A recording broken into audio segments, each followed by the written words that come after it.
basically doing is taking a stock solution and diluting it multiple times by half.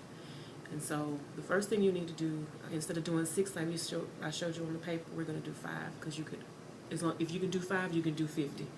So first thing we're going to do, this is the stock, the one that the original solution will be in. So we're not going to put water in there right now. But the first thing we're going to do is put 500 microliters of water in all of the rest of them.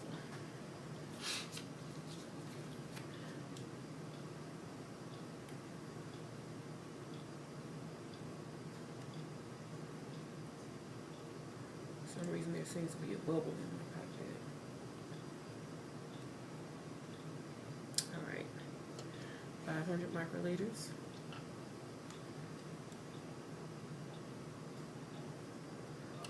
500 microliters.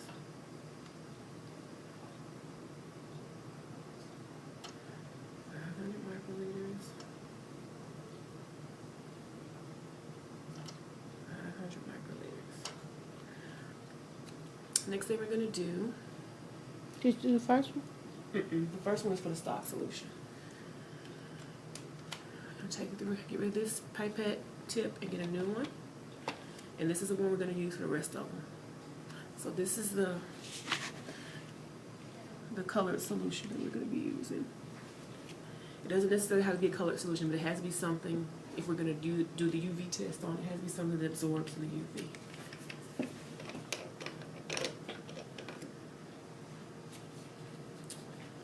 So now we're going to do 1,000 microliters, which is a milliliter, because we're going to be halving it.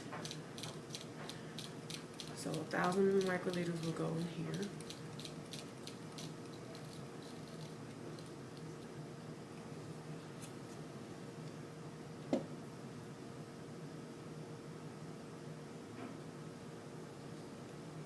Full milliliter. And that's going to go there. Now we're going to use this pipette for the rest of the experiment, if we choose, or since I want to reset the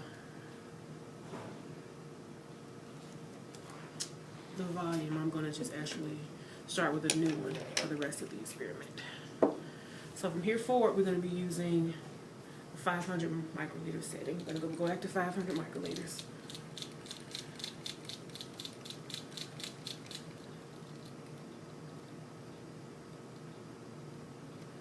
New pipette tip.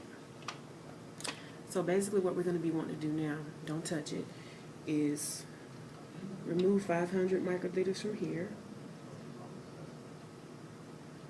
Little tip off the edge. Put it in here. Lift, push, lift, push, lift, push. Mix it up really well. We're just mixing, mixing, mixing, mixing, mixing, mixing. And when you're ready to actually draw it up, you're going to be careful to make sure that your tip remains underneath the solution and not actually on the bottom of the solution for the whole time. And this is where your trick is going to come in. You may have to lean it to the side.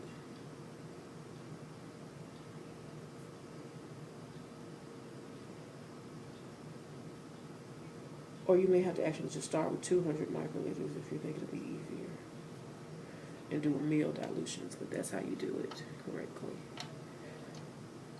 And then you go here, and you mix, mix, mix. And if we're doing proteins, but what we're trying to do is not agitate the proteins so much, so we don't want to be going violently like this with the proteins, which are going to be your antibodies when you do your salmonella or whatever we're going to be using.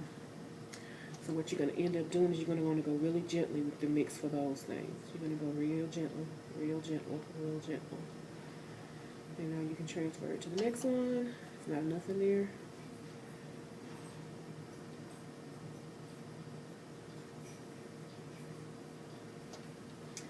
Moving down.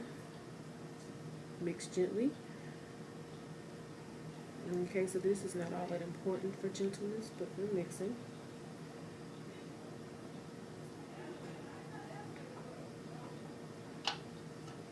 Looks like a good amount of the tip. And so this is our last solution. So this one will have the highest volume. It'll still have your whole, you'll have your whole milliliter. You could keep this dilution going until your cows come home if you want to, but there's only a certain level that you can actually read on the spectrometer.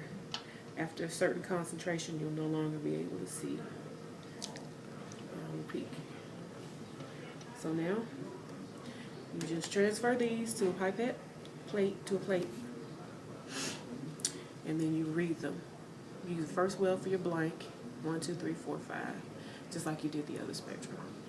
And then to plot them, instead of doing an actual spectrum, you want to look at, you could do an endpoint. You know, I showed you the other day how to do an endpoint instead of a spectrum when you do in your procedure. So practice on reading, basically. And so from there, you will, if you take the whole spectrum, you'll look at the maximum. Which you really do need to take the whole spectrum because we don't know what the maximum peak position is on this thing. But if we did, if we knew that the maximum peak is expected to occur, let's say at 300, then we could set the spectrometer to measure only the amount at 300. So you could have just that value for each one. And then you could plot those versus the sample. So, sample 1, 2, 3, 4, 5. This will be one, we can call this the whatever this concentration is. We don't really know how concentrated this is. So we just kind of call this 1 per milliliter. This will be 0.5 per milliliter, 0.25, 0.125, 0.01, 0.0725. Yeah. So that's that.